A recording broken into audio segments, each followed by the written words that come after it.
It's one of the most recognisable buildings in the world.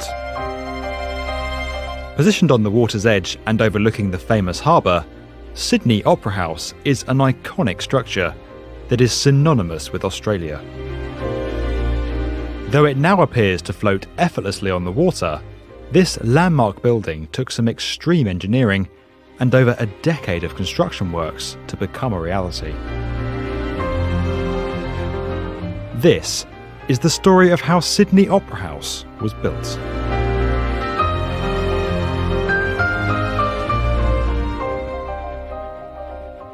In 1955, when the New South Wales Conservatorium of Music outgrew their home at Sydney Town Hall, Premier Joseph Cahill launched an international design competition for a dedicated opera house.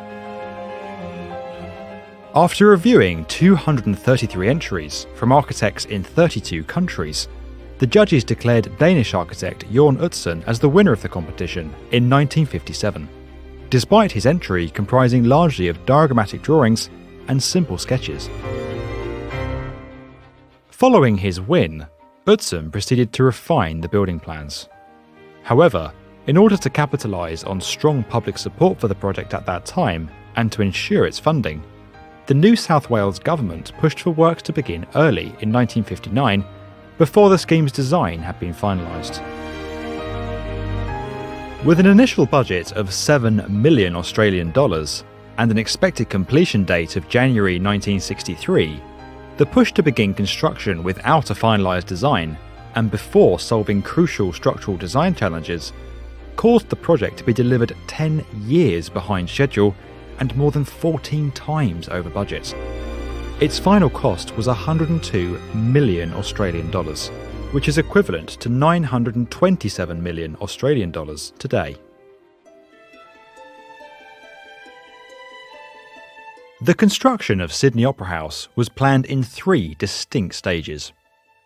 The first would consist of the structure's podium, the second would see formation of the iconic outer shells, and the final stage would focus on internal fit-out of the concert halls and other open spaces. In March 1959, construction began on some 588 concrete piers to support the 1.8-hectare building. By 1961, the project was already facing significant delays, and work was more than 47 weeks behind schedule, partly due to inclement weather, but mostly due to the lack of completed proposals. To give just one example of the impact this had, the support columns for the building's roof were installed before the roof itself had been designed. When the full extent of the roof structure was determined and finalised, the columns proved too weak to support it, resulting in all of them being taken out and replaced.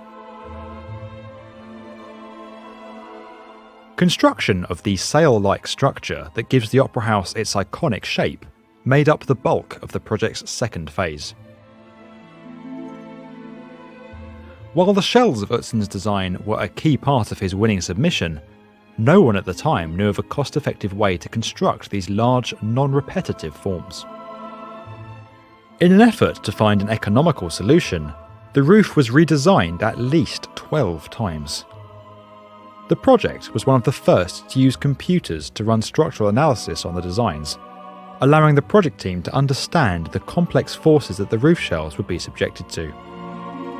Eventually, a solution was reached that would see the curved roof shells cast as sections of a single sphere. While the individual responsible for this breakthrough remains unconfirmed, it is rumoured that Utzon himself came up with the solution while peeling an orange. By treating each shell as sections of one sphere, arches of varying lengths were able to be cast in a common mould.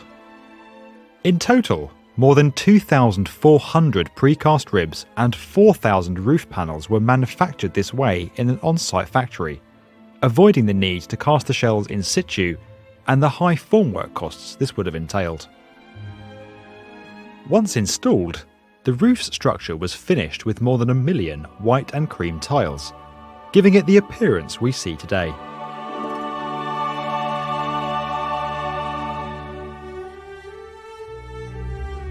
As works progressed, Utzon relocated his office to Sydney in 1963.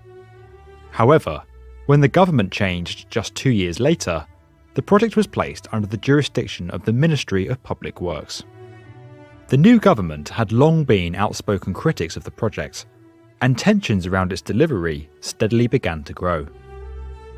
Following several threats of resignation, Utzon finally left the project in February 1966, with more than 100,000 Australian dollars owed to him in unpaid fees. Despite public outrage and protests in Sydney demanding that he be reinstated as lead architect, Utzon left Australia, never to return or see his project completed. Departing before the internal fit-out began, several changes to Utzon's initial designs were undertaken. The multi-purpose Major Hall, which was to host both concerts and opera, became solely a concert venue, while opera and ballet productions were planned to take place in the Minor Hall, which became known as the Opera Theatre, until its renaming as the Joan Sutherland Hall some years later. Utzon's original acoustic and seating proposals for the Major Hall were considered insufficient, and led to a redesign which still caused acoustic problems for performers and orchestras on completion.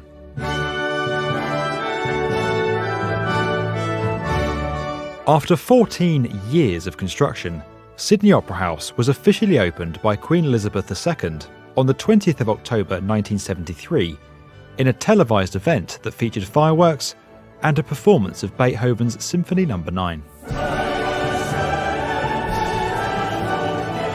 Utzon was not present at the opening nor mentioned during the ceremony, and it wasn't until the 1990s that the Sydney Opera House Trust appointed him as a design consultant for future works on the building.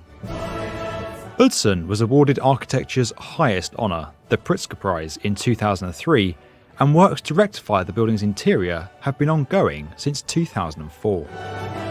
Works on the Joan Sutherland Theatre began in 2017, and the concert hall will undergo renovation between 2020 and 2021. Despite these ongoing works, and the years of engineering, professional and logistical challenges to bring the structure into existence, Sydney Opera House is now synonymous with the city that surrounds it, and has become an enduring symbol of the Australian nation. If you enjoyed this video and would like to get more from the definitive video channel for construction, subscribe to the B1M.